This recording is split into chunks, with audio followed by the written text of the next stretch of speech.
Hello. चलिए आप लोगों की समस्याओं के समाधान के लिए एक नया वीडियो फिर से लेके आया हूँ।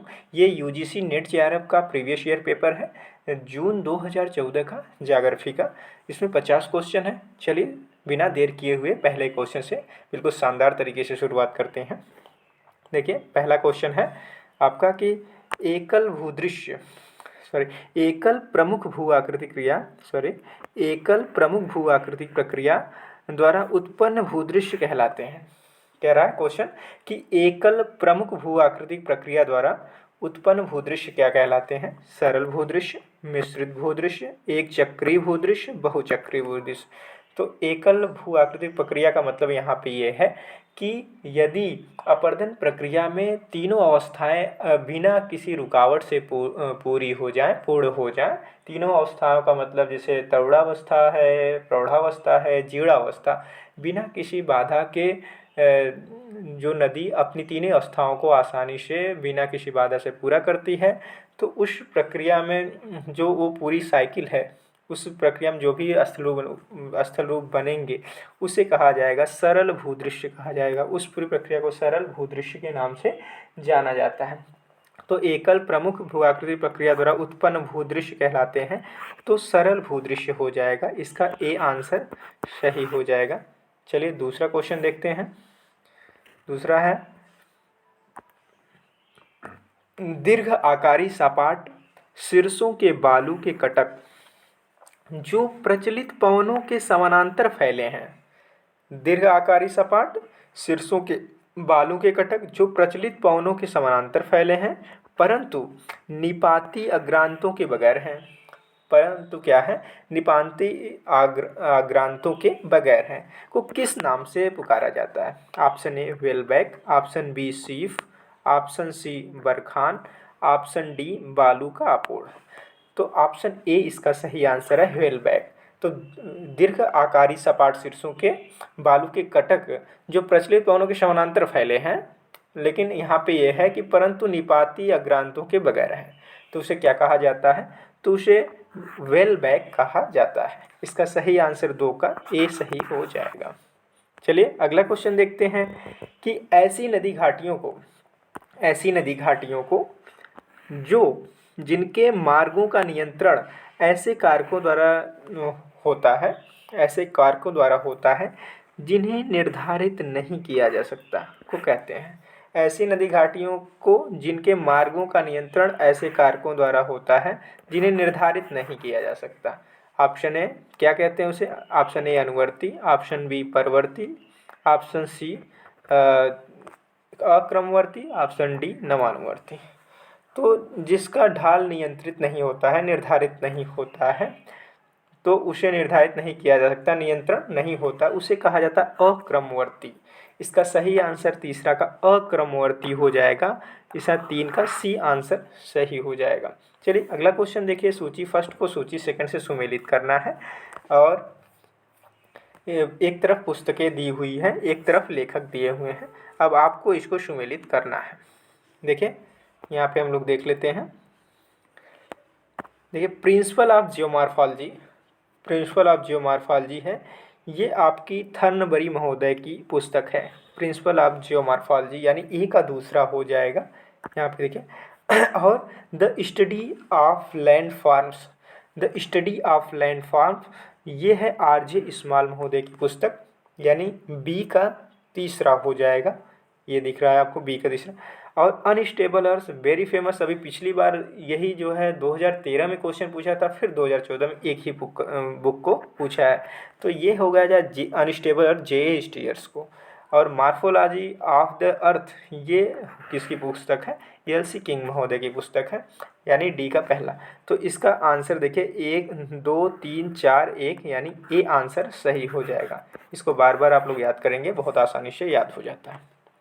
चलिए क्वेश्चन नंबर 4 का ए हो गया। और क्वेश्चन नंबर 5 देखते हैं। क्वेश्चन नंबर 5 है कि ढाल प्रतिस्थापन मॉडल किसने प्रतिपादित किया। देखिए यहाँ ढाल प्रतिस्थापन है, इसको ध्यान में रखिएगा, शब्दों पे ध्यान, कि ढाल प्रतिस्थापन मॉडल किसने प्रतिपादित किया है। एक ढाल पतन मॉडल है, ये ढाल प्रतिस्थापन पूछा है। तो ढाल प्रतिस्थापन मॉडल किसने प्रतिपादित किया है, वुड, डेविस, पेंक, स्टालर। तो ढाल प्रतिस्थापन मॉडल पिंक महोदय ने प्रतिपादित किया है। ढाल प्रतिस्थापन मॉडल को पिंक महोदय प्रतिपादित किया, तो इसका 5 का सही आंसर सी हो जाएगा। चलिए अगला क्वेश्चन देखते हैं, क्वेश्चन नंबर 6। क्वेश्चन नंबर 6 है कि निम्नलिखित में से किसने अवलोकन किया कि तिब्बती पठार का ग्रीष्म तापन भारत पर तिब्बती पठार का ग्रीष्म तापन भारत पर मानसूनी परिसंचरण के लिए सर्वाधिक महत्वपूर्ण कारक है। तो किसने का ये बताया, अवलोकन किया कि तिब्बती पठार का ग्रीष्म तापन भारत पर मानसूनी परिसंचरण के लिए सर्वाधिक महत्वपूर्ण कारक है। किसने कहा, अवलोकन किया? फोहन, कोटेश्वरम, फ्रॉस्ट, हैली। तो इसका सही आंसर है कोटेश्वरम महोदय ने अवलोकन किया था कि तिब्बत के पठार का ग्रीष्म तापन जो होता है वो भारत के मानसूनी संचरण के लिए सर्वाधिक महत्वपूर्ण कारक है। तो 6 का आंसर क्या हो जाएगा? कोटेश्वरम, यानी बी आंसर इसका सही हो जाएगा। चलिए क्वेश्चन नंबर 7 देखते हैं। क्वेश्चन नंबर 7 है कि जलवायु वर्गीकरण की कोपेन की योजना के अनुसार ई ध्रुवीय या पर्वतीय, यहाँ ई का मतलब कैपिटल ई है, ई ध्रुवीय या पर्वतीय प्रकार की जलवायु कहाँ पाई जाती है? ई प्रकार की जलवायु कहाँ पाई जाती है? कोपेन के अनुसार पूछा गया है। देखिए नागालैंड, अरुणाचल प्रदेश, सिक्किम, जम्मू कश्मीर। तो इसका जो सही आंसर हो जाएगा जम्मू कश्मीर में पाई जाती है ई प्रकार की जलवायु। कहाँ पाई जाती है? जम्मू कश्मीर। इसका सही आंसर डी हो जाएगा। ठीक है, इसका सही आंसर क्या हो जाएगा? डी हो जाएगा। चलिए अगला क्वेश्चन देखते हैं, क्वेश्चन नंबर 8। देखिए निम्नलिखित में से कौन सा पवन को प्रभावित करने वाला कारक नहीं है, कि ऐसा कौन सा कारक है इसमें जो पवन को प्रभावित नहीं करता है? तो देखिए क्या कह रहा है, दाब प्रवणता बिल्कुल प्रभावित, दाब प्रवणता तो प्रभावित होती है उच्च दाब से निम्न दाब की तरफ। घर्षण, वायु की गति को नियंत्रित करता है घर्षण। चुंबकत्व है, कोरियालिस प्रभाव भी जो है पवन से संबंधित है ही, पवन तो का वो रूप ही है समझिए। ठीक है, तो ये चुंबकत्व स्पष्ट आंसर इसका सब लोग दे लेंगे। चुंबकत्व कौन सा पवन को प्रभावित करने वाला कारक नहीं है? तो 8 का सी हो जाएगा चुंबकत्व। 8 का आंसर क्या हो जाएगा? सी चुंबकत्व। चलिए अगला क्वेश्चन देखते हैं। नीचे सूचीबद्ध स्थानों में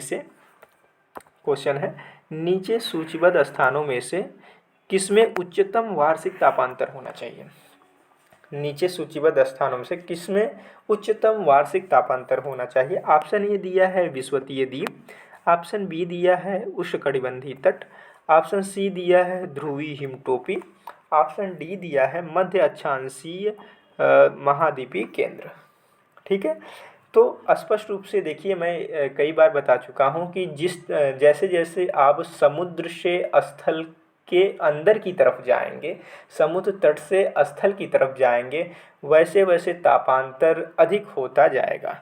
तो इन सब ऑप्शन में आपको दिख रहा है सबसे बड़ा मध्य अक्षांशीय महाद्वीपीय केंद्र, मध्य अक्षांशीय की बात भी कर दिया है और महाद्वीपीय केंद्र की बात भी कर दिया है। तो सर्वाधिक तापांतर कहाँ हो जाएगा आपका? मध्य अक्षांशीय महाद्वीपीय केंद्र। इसका सही आंसर डी हो जाएगा। बहुत ही आसान क्वेश्चन था, कॉन्सेप्ट पे आधारित। चलिए अगला क्वेश्चन नंबर 10 देखते हैं। द्रव स्थिति में गए बगैर ठोस का सीधे गैस में रूपांतरण का वर्णन। पुराना क्वेश्चन फिर से देखिए रिपीट किया गया है कि द्रव स्थिति में गए बगैर ठोस का सीधे गैस में, यानी ठोस से क्या हो जा रहा है? गैस में परिवर्तित हो जा रहा है। तो उसके लिए किस शब्द का प्रयोग किया जाता है? बहुत आसान है। देखिए ऑप्शन ए दिया है वाष्पीकरण, ऑप्शन बी दिया है संघनन, ऑप्शन सी दिया है ऊर्ध्वपातीकरण, ऑप्शन डी दिया है हिमीकरण। तो क्या हो जाएगा? ऊर्ध्वपातीकरण। इसका सही आंसर क्या हो जाएगा? ठोस से डायरेक्ट गैस में, तो इसका ऊर्ध्वपातीकरण 10 का सी आंसर सही हो जाएगा। चलिए क्वेश्चन नंबर 11 देखते हैं। देखिए 11 देखिए 11 क्या दिया है कि वायु प्रदूषकों के रूप में कार्बन मोनोऑक्साइड का मुख्य स्रोत है।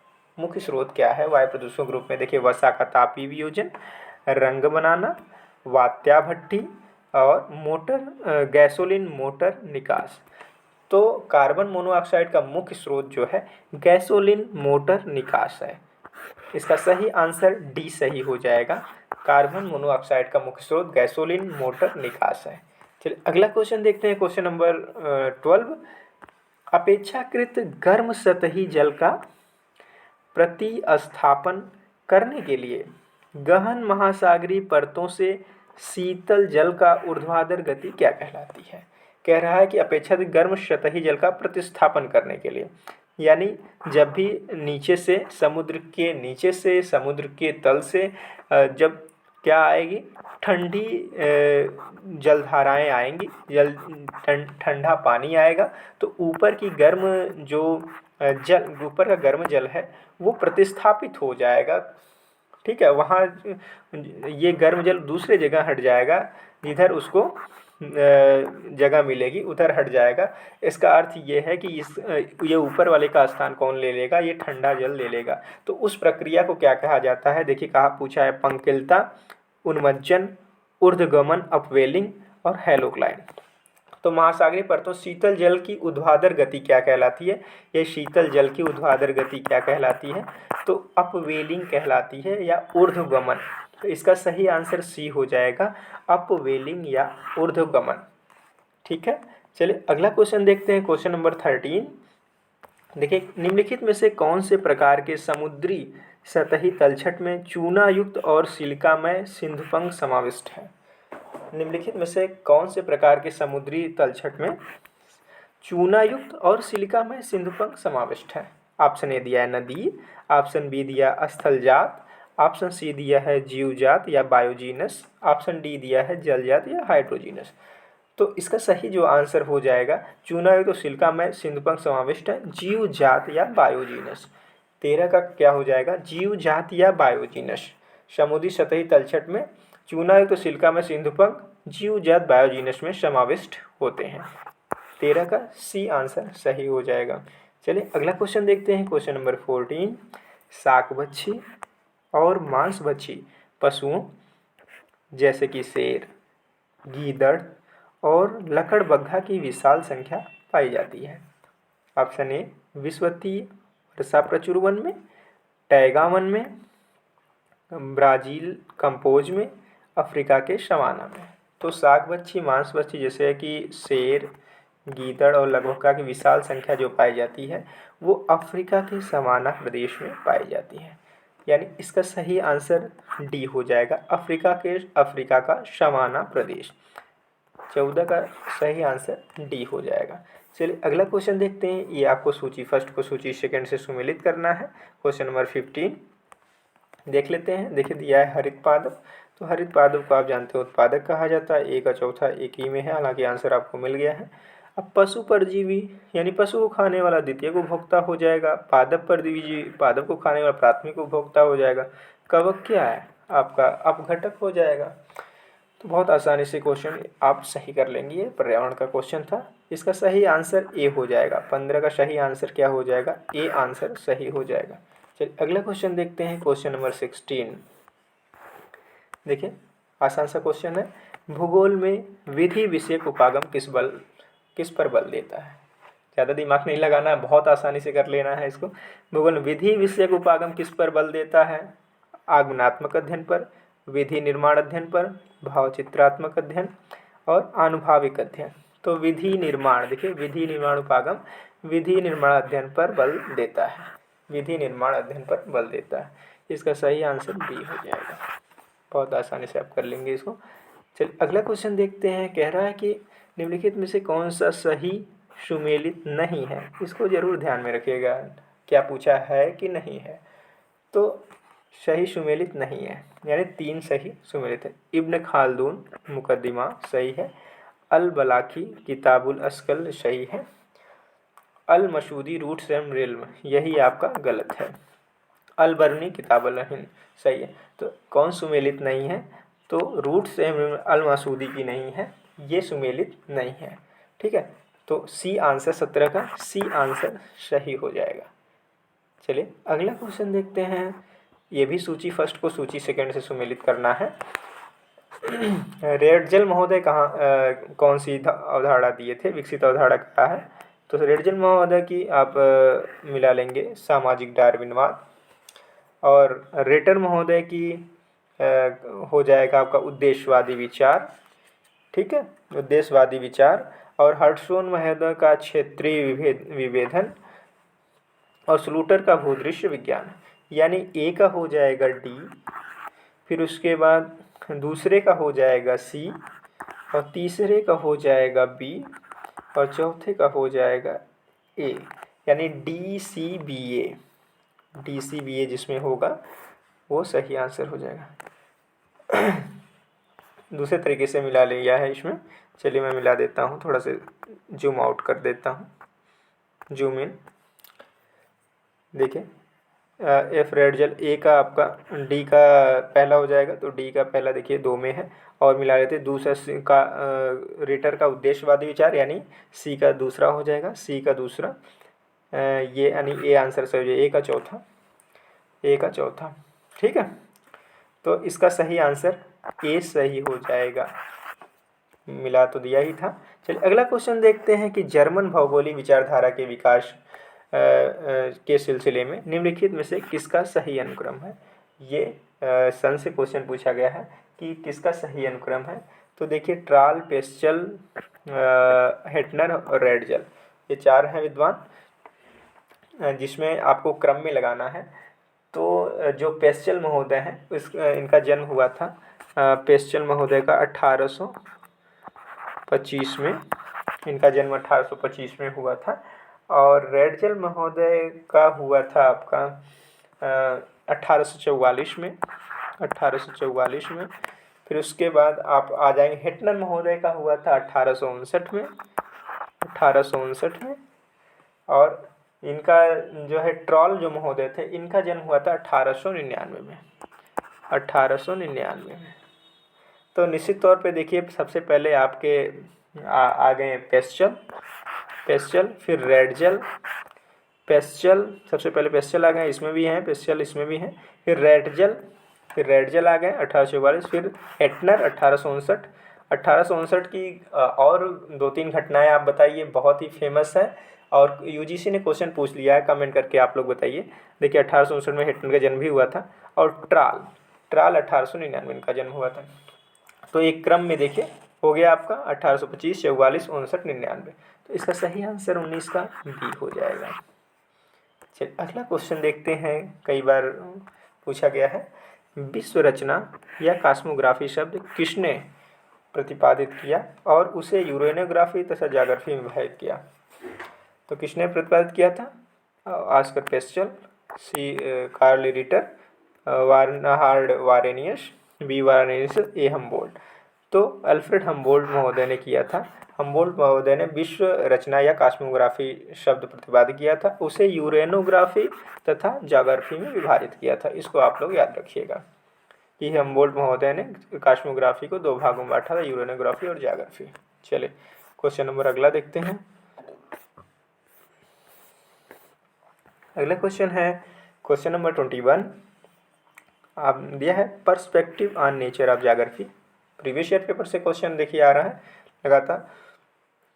1959 नामक पुस्तक के लेखक कौन है? पर्सपेक्टिव नेचर ऑफ ज्योग्राफी नामक पुस्तक के लेखक कौन है? Option A Ellen Churchill Semple, option B है रुडोल्फ जेलेन, ऑप्शन सी है रिचर्ड हर्टसोन, ऑप्शन डी है इसैया बोमेन। तो perspective on nature of geography है रिचर्ड हर्टसोन महोदय की। इसका सही आंसर सी है, आप लोग याद रखिए इसको। चलिए अगला क्वेश्चन देखते हैं। शुद्ध या नेट जनसंख्या परिवर्तन किसके द्वारा निर्धारित होता है? ऑप्शन ए है मर्दता, ऑप्शन बी है प्रवास, ऑप्शन सी है प्रजनता, ऑप्शन डी है ए और सी दोनों। तो ए और सी दोनों हो जाएगा।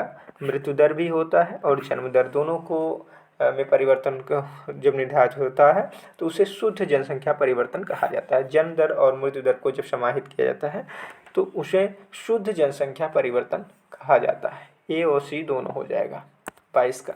चलिए ग्रामीण घर किसका सूचक है?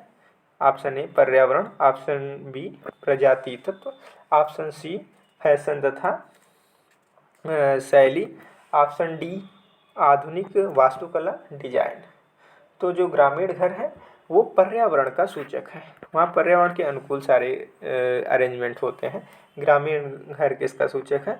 पर्यावरण का सूचक है। चलिए अगला क्वेश्चन देखते हैं। Question number 24।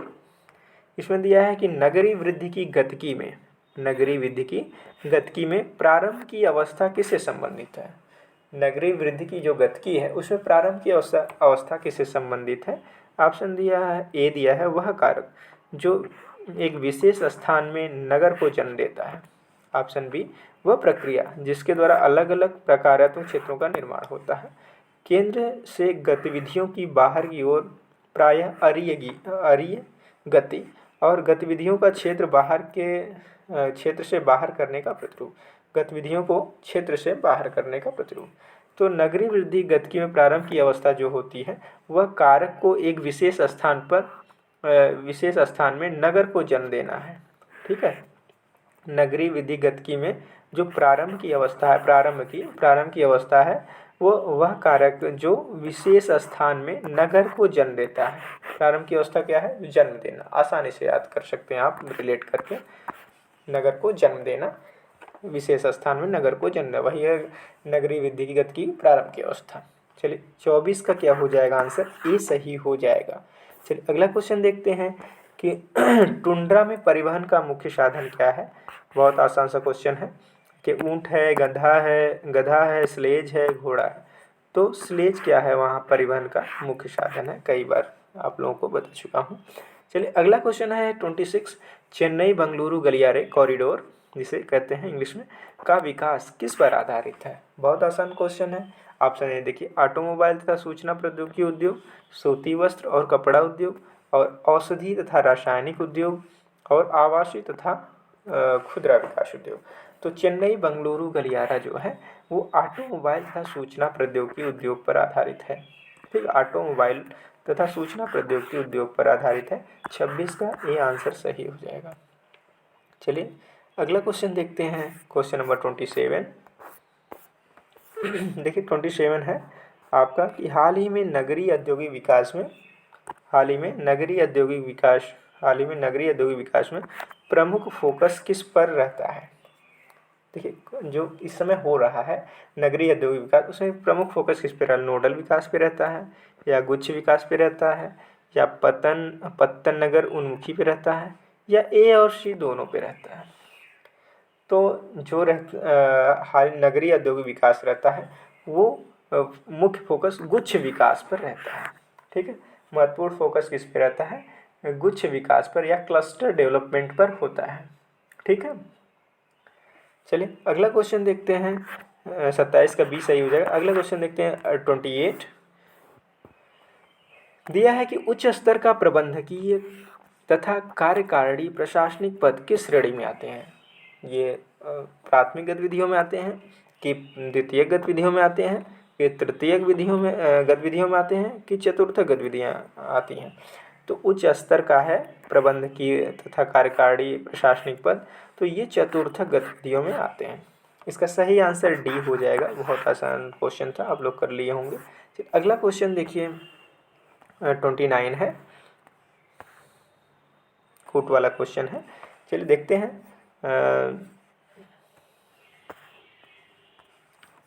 कह रहा है कि निम्नलिखित में से कौन सा कथन सही है? ठीक है, निम्नलिखित में से कौन सा कथन सही है? तो आप पहला कथन दिया है कि भूरा कोयला और निम्न श्रेणी का बिटुमिनस कोयला चतुर्थ कल्प में बने। कह रहा भूरा कोयला और निम्न श्रेणी का बिटुमिनस कोयला चतुर्थ कल्प में बने। तो चतुर्थ कल्प में तो नहीं कोयले का निर्माण हुआ था, कार्बोफेरस काल में, प्राथमिक और टर्शियरी काल में कुछ हुआ था। तो चतुर्थ कल्प ये तो गलत हो जाएगा। डोलोमाइट का लोहा तथा इस्पात उद्योग में उच्चतम ताप सह सामग्री तथा फ्लक्स के रूप में उपयोग होता है। ये तो सही है। ठीक है, सौर ऊर्जा, पवन, जल विद्युत तथा बायोगैस नवीकरणीय संसाधन है। बिल्कुल, सौर ऊर्जा, पवन, जल विद्युत तथा बायोगैस ये नवीकरणीय संसाधन है। तो 2 और 3 सही है। 2 और 3 इसमें देख लीजिए, आप सी आंसर सही हो जाएगा एक का। ठीक है, एक गलत हो गया, एक सब में है, ऐसे भी एलिमिनेट कर सकते हैं। देखिए एक गलत हो गया तो इसमें भी है, इसमें भी है, इसमें भी है, तीनों गलत हो जाएगा और 2 और 3 सही हो जाएगा। चलिए क्वेश्चन नंबर 30 देखते हैं। एडवर्ड उलमैन के मॉडल में वर्णित स्थानिक अंतःक्रिया के आधार क्या हैं। जो एडवर्ड उलमैन महोदय अपने मॉडल में अंतःक्रिया का आधार बताए थे वो कौन कौन सी अंतःक्रिया है। ऑप्शन ए है पूरकता, स्थानांतरिता और अंतर्वर्ती अवसर।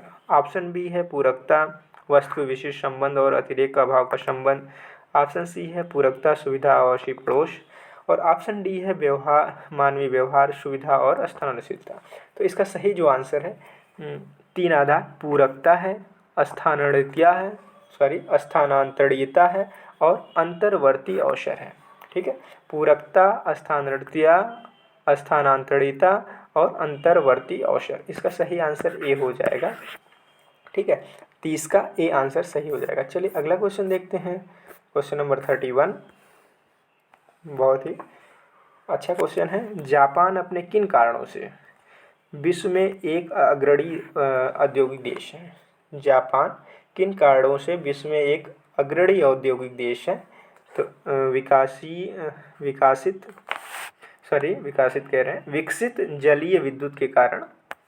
भाई जो विकसित हुआ है तो क्यों विकसित हुआ है। जापान अपने किन कारणों से विश्व में एक अग्रणी औद्योगिक देश है। तो विकसित जलीय विद्युत के कारण और धात्विक खनिजों के विशाल निक्षेप के कारण।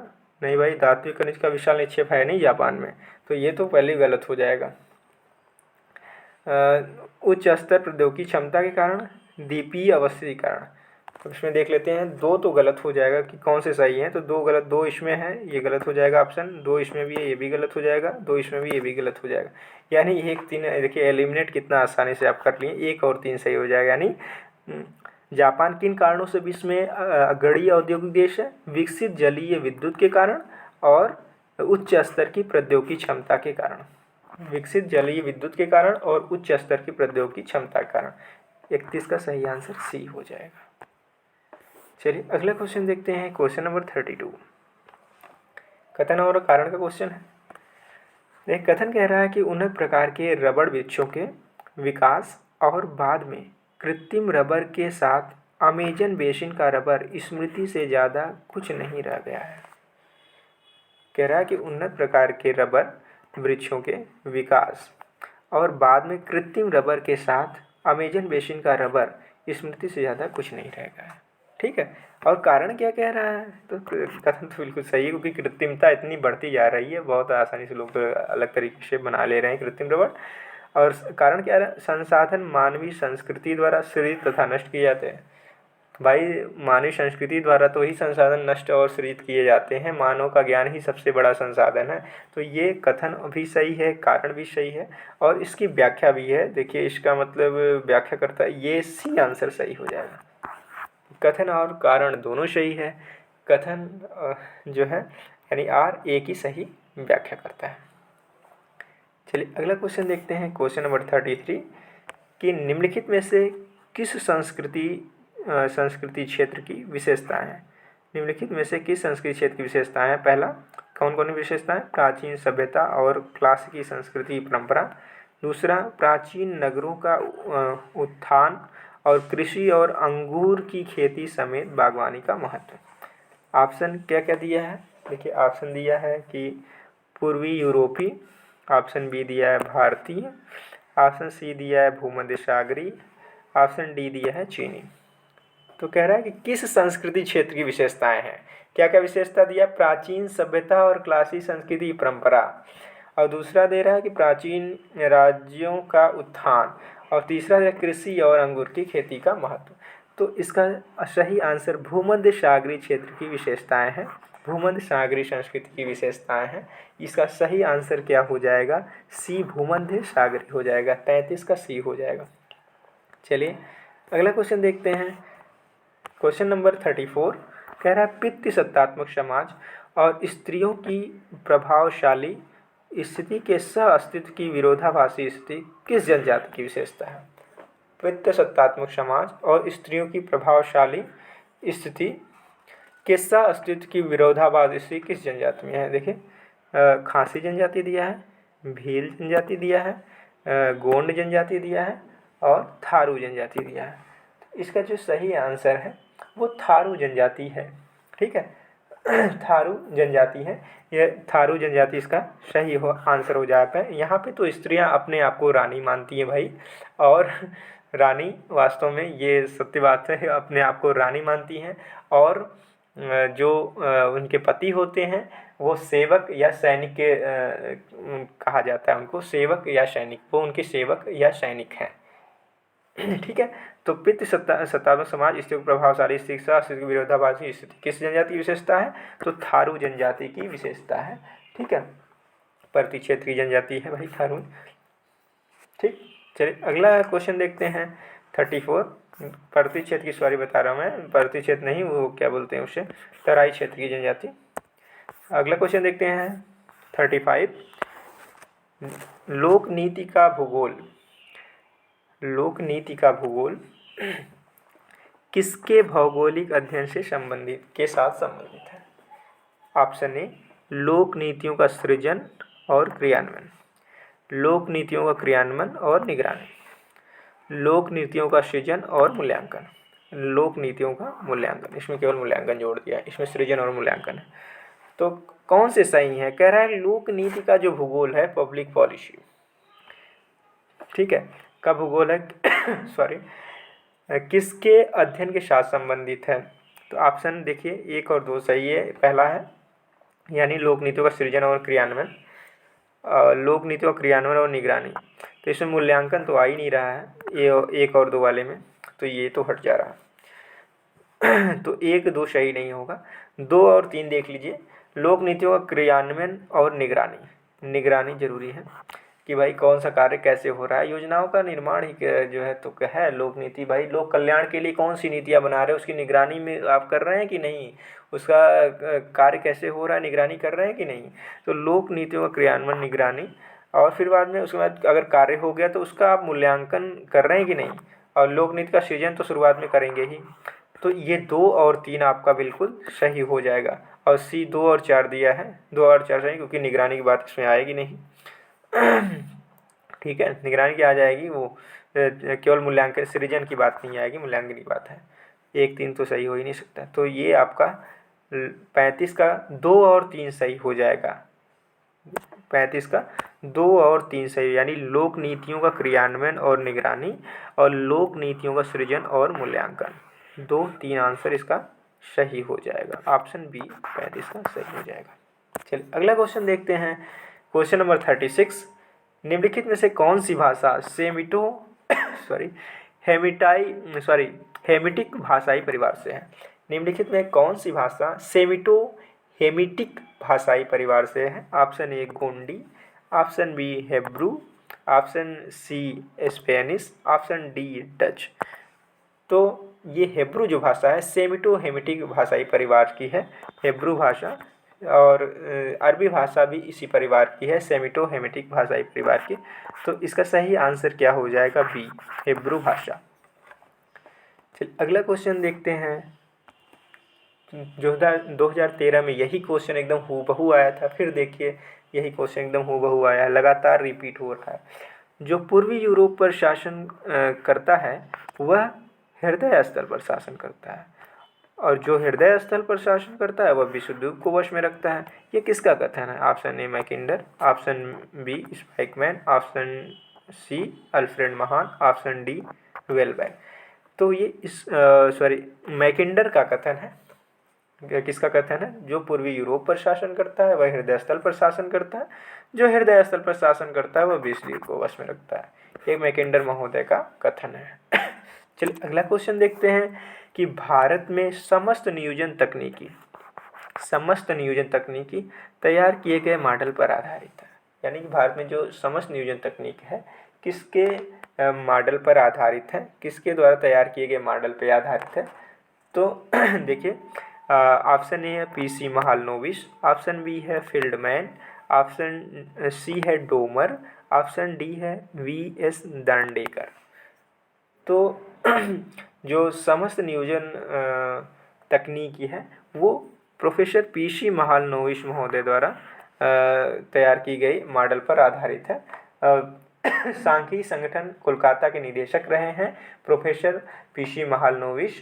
और इन्हीं के आधार पर इन्हीं समस्त नियोजन जो तकनीक है वो इन्हीं के द्वारा बनाए गए सिद्धांत पर या मॉडल पर आधारित है। PC Mahalanobis, professor PC Mahalanobis.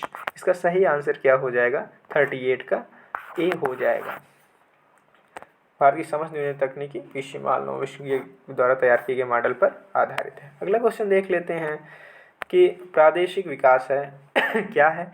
एकल प्रकार्यात्मक उपागम, बहु प्रकार्यात्मक उपागम, सी स्थान समृद्धता, डी जनसंख्या वितरण की तर्क संगतता। तो प्रादेशिक विकास है बहु प्रकार्यात्मक उपागम है। प्रादेशिक विकास कैसा उपागम है?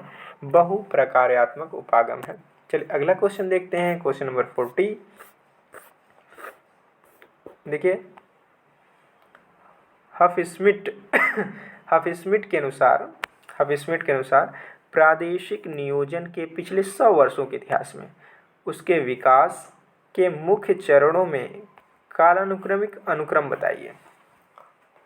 हफस्मिट के अनुसार प्रादेशिक नियोजन के पिछले 100 वर्षों के इतिहास में उसके विकास के चरणों में कालानुक्रमिक अनुक्रम बताना है आपको। तो सबसे पहले प्राकृतिक संसाधन की अभिमुखता है पहले स्थान पे, यानी तीसरा हो जाएगा सबसे पहले, ठीक है। फिर उसके बाद है सांस्कृतिक प्रदेशवाद की अभिमुखता, यानी 3 के बाद 1 हो जाएगा। फिर उसके बाद है आपका प्रादेशिक विज्ञान अभिमुखता, प्रादेशिक विज्ञान अभिमुखता यानी 4 हो जाएगा। और लास्ट में बचा आपका महानगरी अभिमुखता, यानी 3 1 4 3 देख लीजिए 3 1 4 2 लास्ट में महानगरी। इसका सही आंसर डी हो जाएगा, ठीक है। 40 का सही आंसर क्या हो जाएगा? डी आंसर सही हो जाएगा, ठीक है। चलिए अगला क्वेश्चन देखते हैं, क्वेश्चन नंबर 41। कह रहा है कि निम्नलिखित किसने कहा था, थोड़ा जूम कर लेते हैं, किसने यह व्याख्या की है कि केवल एक प्रदेश है पृथ्वी की सतह, केवल एक प्रदेश है पृथ्वी की सतह जिस पर मानवता को अपना आवास मिला है? किसका कथन है? मिन्सुल का कथन है कि ब्लास का कथन है या फेनमैन का कथन है कि हर्बर्टसन का कथन है? तो केवल एक प्रदेश है पृथ्वी की सतह जिस पर मानवता को अपना आवास मिला है, ये मिन्सुल का कथन है। ऑप्शन ए सही या हो जाएगा, मिन्सुल का कथन है। मिन्सुल कहते हैं कि केवल एक प्रदेश है पृथ्वी की सतह जिस पर मानवता को अपना आवास मिला है। चलिए अगला क्वेश्चन देखिए, कृषि क्षेत्र। कृषि क्षेत्र क्या है भाई? समरूप प्रदेश है, कार्यात्मक प्रदेश है, नोडल प्रदेश है, प्राकृतिक प्रदेश। तो फॉर्मल रीजन के अंतर्गत रखा जाता है। कृषि प्रदेश क्या है? समरूप प्रदेश है, ठीक है। कृषि प्रदेश क्या है? समरूप प्रदेश। इसका 42 का ए आंसर सही हो जाएगा। चलिए दक्षिण से उत्तर तक हिमालय की श्रेणियों के निम्नलिखित अनुक्रमों में कौन सही है? इस यहाँ पे ध्यान देने वाली बात है, अक्सर क्वेश्चन पूछता है उत्तर से दक्षिण, यहाँ पे पूछा आपको दक्षिण से उत्तर तक हिमालय की श्रेणियों के निम्नलिखित अनुक्रम क्या है? तो दक्षिण में सबसे पहले देखिए काराकोरम, लद्दाख, जास्कर, पीर पंजाल है। तो सबसे पहले तो पीर पंजाल आ जाएगा। पीर पंजाल ये एक ही ऑप्शन में है, सबसे लास्ट में देखिए पीर पंजाल है, फिर जास्कर हो जाएगा, फिर लद्दाख हो जाएगा, फिर काराकोरम हो जाएगा। दक्षिण से यानी साउथ टू नॉर्थ, दक्षिण से उत्तर की तरफ आपको अरेंज करना था। तो सबसे दक्षिण में पीर पंजाल है, फिर उसके उत्तर में जास्कर है, फिर उसके लद्दाख है, लद्दाख लिखा है, और उसके उत्तर में क्या है? काराकोरम है। तो इसका सही आंसर डी हो जाएगा। 43 का सही आंसर क्या हो जाएगा? डी आंसर सही हो जाएगा। चलिए कोयले के उत्पादन की मात्रा तथा गुणवत्ता के संबंध में, कोयले के उत्पादन की मात्रा तथा गुणवत्ता के संबंध में भारत की सबसे पुरातन ओल्डेस्ट, ठीक है, सबसे पुरातन सबसे समृद्ध कोयला क्षेत्र कौन है? तो सबसे पुरातन की बात यहाँ पे कर दिया है, ये आपने ध्यान रखना होगा कि कोयला के उत्पादन की मात्रा तथा गुणवत्ता के संबंध में गुणवत्ता भी अच्छी हो, और भारत का सबसे पुरातन यही सबसे बड़ी बात है कि भारत का सबसे पुरातन तथा सबसे समृद्ध कोयला क्षेत्र कौन सा, सबसे पुरातन। तो ऑप्शन ए दिया है बोकारो, ऑप्शन बी दिया है झरिया, ऑप्शन सी दिया है रानीगंज, ऑप्शन डी दिया है माकूम नजीरा।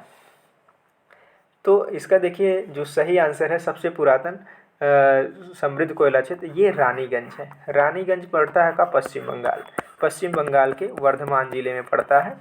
और यहाँ पे जो है सर्वप्रथम जो है कोयला का खनन किया गया था। रानीगंज में ही सर्वप्रथम कोयला का खनन किया गया था। ठीक है, तो इसका सही आंसर क्या हो जाएगा कि सबसे पुरातन तथा सबसे समृद्ध कोयला क्षेत्र कौन है, रानीगंज। ठीक है, चलिए अगला क्वेश्चन देखते हैं हम। क्वेश्चन नंबर 45, 2001 और 2011 की अवधि में उच्चतम तथा निम्नतम जनसंख्या घनत्व में अंतर क्रमशः कहाँ अंकित किया गया। हरियाणा और अरुणाचल प्रदेश। जनसंख्या घनत्व पूछा है, पॉपुलेशन डेंसिटी, उत्तर प्रदेश, तमिलनाडु, पश्चिम बंगाल, नागालैंड, बिहार, नागालैंड। तो उच्चतम घनत्व बिहार, फिर उसके बाद निम्नतम यहाँ पे ऑप्शन के हिसाब से नागालैंड है। ठीक है, तो इसका डी आंसर सही हो जाएगा। चलिए अगला क्वेश्चन देखते हैं। बृहद भारतीय मरुस्थल थारी है, सिंचाई का सर्वाधिक महत्वपूर्ण स्रोत क्या है। कि जो बृहद भारतीय मरुस्थल है थार, उसमें सबसे ज़्यादा सिंचाई किससे होती है, नहर से होती है, कुआं से होती है। महत्वपूर्ण स्रोत क्या है, नलकूप है कि उपयोग सभी है। देखिए सर्वाधिक महत्वपूर्ण स्रोत वहाँ पे है आपका नहर। ठीक है, इसका सही आंसर ये हो जाएगा कि भारतीय मरुस्थल में सिंचाई का सर्वाधिक महत्वपूर्ण स्रोत नहर है। ये आंसर सही हो जाएगा। चलिए, सबसे लंबी पश्चिम की ओर बहने वाली प्रायद्वीपीय नदी कौन सी है। यहाँ पे ध्यान देने वाली बात है, सबसे लंबी के साथ साथ पश्चिम की ओर बहने वाली आप बताया गया। सबसे लंबी से आप गोदावरी न चले जाइएगा प्रायद्वीपीय भारत में। सबसे लंबी पश्चिम की ओर बहने वाली प्रायद्वीपीय नदी कौन सी है। तो पश्चिम की ओर बहने वाली प्रायद्वीपीय नदी गोदावरी, कृष्णा, नर्मदा, ताप्ती। तो पश्चिम की ओर प्रवाहित होने वाली सबसे बड़ी नदी कौन सी है, नर्मदा। इसका सही आंसर क्या हो जाएगा, सी। चलिए अगला क्वेश्चन देखते हैं। सूची फर्स्ट को सूची सेकंड से सुमेलित करना है।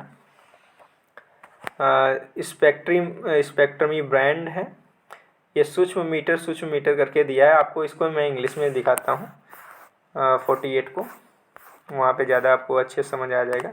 ये देखिए, ये 48 है। सूची फर्स्ट को सूची सेकंड से मिलाना है। ठीक, देखिए एक तरफ दिया है स्पेक्ट्रल ब्रांड और दूसरी तरफ वेवलेंथ दिया है। तो देखिए सबसे पहले विजिबल रेंज, ए का है विजिबल रेंज। विजिबल रेंज का जो होता है तो 0.4 से 0.7 माइक्रोमीटर। ठीक है, जो विजिबल रेंज रीजन होता है, विजिबल रीजन, उसकी जो वेवलेंथ होती है 0.4 से 0.7 माइक्रोमीटर तक होती है। तो ए का चौथा हो जाएगा। अब देखिए 2 में चौथा है। और आके देखते हैं नियर इंफ्रारेड, लास्ट में देखिए रेड रहता है, तो नियर इंफ्रारेड क्या होगा, इसी के बाद हो जाएगा। यानी 0.7 से ये हो जाएगा 0.7 से 3, तो 0.7 से 3 नियर इंफ्रारेड हो जाएगा, यानी बी का तीसरा। ए का हो गया आपका, ए का हो गया चौथा और बी का हो गया तीसरा। ठीक है, बी का हो गया तीसरा। अब माइक्रोवेव देख लीजिए, ए का चौथा बी का तीसरा, ऐसे मिला लीजिए, ए का चौथा और बी का तीसरा। ये सी वाला तो आंसर आ रहा है। अब देखिए क्या है माइक्रोवेव, माइक्रोवेव क्या हो जाएगा, सी का दूसरा हो जाएगा। दूसरा देखिए 1 नैनोमीटर से 1 मीटर माइक्रोवेव, और एक, अच्छा ठीक है, 1 मिलीमीटर से 1 मीटर। और थर्मल इंफ्रारेड जो है यानी डी है, डी का पहला हो जाएगा, डी का पहला 8 से 12 माइक्रोमीटर। ठीक है, तीसरा और पहला यानी 4 3 सॉरी दूसरा 4 3 2 1 4 3 2 1 इसका सही आंसर सी हो जाएगा। तो 48 का आंसर क्या हो जाएगा? सी। तो वहाँ सूक्ष्म मीटर था, इसीलिए मैं आप लोगों को वहाँ पे दिखा दिया था। ये थोड़ा सा देखिए, यहाँ पे सूक्ष्म मीटर माइक्रोमीटर जो कि कंफ्यूज हो रहा था तो इसीलिए मैं आप लोगों को वहाँ पे बता दिया। तो इसका सही आंसर क्या हो जाएगा? 4 3 2 1, सी आंसर सही हो जाएगा। चलिए क्वेश्चन नंबर अगला देखते हैं। क्वेश्चन नंबर 49, निम्नलिखित में से किस प्रकार के आंकड़ों दर्शाने के लिए प्रवाही मानचित्रों का उपयोग किया जाता है? निम्नलिखित किस प्रकार के आंकड़ों का वितरण दर्शाने के लिए प्रवाही मानचित्रों का उपयोग किया जाता है? रेखा, क्षेत्रीय, बिंदु, आयतन। तो प्रवाही मानचित्र के लिए रेखा का प्रयोग किया जाता है, मानचित्रों का प्रयोग किया जाता है रेखा। तो इसका सही आंसर ए हो जाएगा, 49 का ए। फिर अगला क्वेश्चन, लास्ट क्वेश्चन है ये 50वां। तो ये क्वेश्चन क्या है कि संचयी आवृत्ति वितरण किसके द्वारा दर्शाया जाता है? क्यूमुलेटिव फ्रीक्वेंसी कह रहा है।